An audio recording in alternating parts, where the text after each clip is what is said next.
Hello friends, welcome at quality skate through Bharatvarsh. हम previous videos में हमने पीपैप्स के रिगार्डिंग स्टडी किया था। बेसिक जो नॉलेज है पीपैप की वो उसके बारे में स्टडी किया था। हम इस टॉपिक में स्टडी करेंगे, इस वीडियो में स्टडी करेंगे customer notification and submission requirements of the PPAP. Basically हम मोस्टली जानते हैं कि पीपैप कब करते हैं। पीपैप में जब देयर इज इनिशियल पार्ट होता है या डेवलपमेंट पार्ट होता है, उस टाइम पे पीपैप एक्टिविटी की जाती है और पीपैप सबमिशन होता है। बट बहुत ही कम लोग मोस्टली नहीं जानते हैं कि कब कब हमें पीपैप की सबमिशन की रिक्वायरमेंट्स होती है, कब कब हमें कस्टमर को नोटिफाई करना होता है, इन्फॉर्मेशन देनी होती है और देन पीपैप सबमिट करना होता है। तो हम इस वीडियो में स्टडी करेंगे कि वो कौन कौन सी कंडीशंस हैं जिसमें हमें पीपैप सबमिट करना होता है, कस्टमर को नोटिफाई करना होता है, इन्फॉर्मेशन देनी होती है और वहाँ से अप्रूवल लेना होता है और उसके बाद हमें पीपैप सबमिट करना पड़ता है।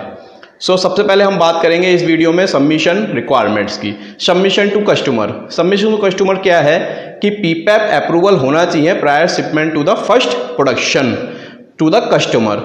पीपैप अप्रूव होना चाहिए before first production shipment to the customer. First production shipment क्या है? जब हम पार्ट डेवलप कर लेते हैं, पार्ट ओके हो जाता है और रेडी टू सप्लाई हो जाता है कस्टमर को, तो उससे पहले पीपैप अप्रूवल होना चाहिए। But most of the conditions में ऐसा भी होता है कि हम कस्टमर से रिक्वेस्ट कर सकते हैं। यहाँ कस्टमर हम बात करेंगे, कस्टमर क्या है? ऑथराइज्ड कस्टमर रिप्रेजेंटेटिव, जिसको ऑथराइजेशन होती है पीपैप करने की, पीपैप अप्रूव करने की। तो कस्टमर रिप्रेजेंटेटिव जो है हम उससे रिक्वेस्ट कर सकते हैं in the form of documents. हम उसमें अप्रूवल ले सकते हैं कि हम शिपमेंट करने के बाद भी, प्रोडक्शन शिपमेंट करने के बाद भी पीपैप सबमिट कर सकते हैं। तो हम इसमें बात करेंगे कि वो कौन कौन सी कंडीशंस हैं जिसमें हमें पीपैप को सबमिट करना होता है कस्टमर को। सबसे पहले बात करेंगे हम when there is a new part of product. New part है जब there is a initial part है, प्रोडक्ट डेवलपमेंट है, न्यू पार्ट है, तब हमें पीपैप सबमिट करना होता है। और हमें पीपैप तब भी सबमिट करना होता है जब प्रीवियसली सबमिटेड पार्ट है। प्रीवियसली हम सबमिट कर रहे हैं पार्ट कस्टमर को, बट उसमें एक नया पार्ट नंबर ऐड हुआ है, वो पार्ट नंबर चेंज हो गया है उस पार्ट का, तब भी हमें पीपैप करना होता है। और जब हम सप्लाई कर रहे हैं, एक असेंबली सप्लाई कर रहे हैं, फैमिली ऑफ पार्ट सप्लाई कर रहे हैं, उसमें अगर कोई एक पार्ट ऐड होता है या प्रीवियस पार्ट एक डिलीट होकर नया पार्ट ऐड होता है, तब भी हमें पीपैप करना होता है। और अगर उस फैमिली ऑफ पार्ट में से कोई पार्ट नंबर चेंज हो गया होता है, तब भी पीपैप करना होता है। एंड जब there is a change in production part number और मटेरियल, तब भी हमें पीपैप करना होता है, पीपैप को सबमिट करना होता है। सेकंड है correction of a discrepancy on a previously submitted part. अगर पहले जो हमने पार्ट सबमिट किया है उसमें कोई डिस्क्रिपेंसी है, कोई इशू है, तब भी हमें पीपैप सबमिट करना होता है। अब प्रीवियसली सबमिटेड पार्ट में डिस्क्रिपेंसीज क्या क्या हो सकती हैं?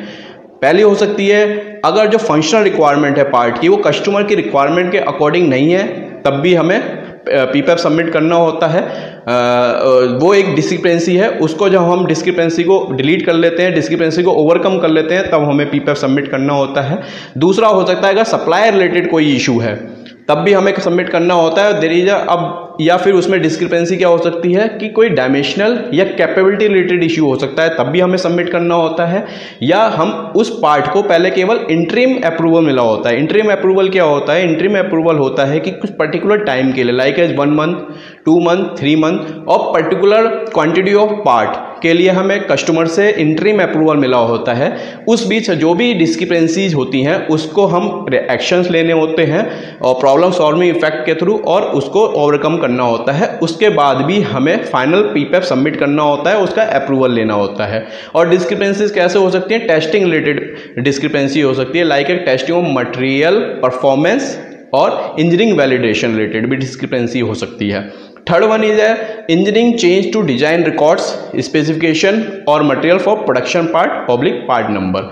अब जब देयर इज ईसीएन, कोई ईसीएन होता है design record related, design related होता है, ड्राइंग रिलेटेड कोई ईसीएन होता है, या ड्राइंग में जो पार्ट है उसकी स्पेसिफिकेशन से रिलेटेड कोई ईसीएन आता है, या कोई उसमें मटेरियल से रिलेटेड कोई ईसीएन आता है प्रोडक्शन पार्ट में या पार्ट नंबर में कोई भी ईसीएन आता है, तब हमें पीपैप करना होता है और दोबारा हमें पीपैप सबमिट करना होता है।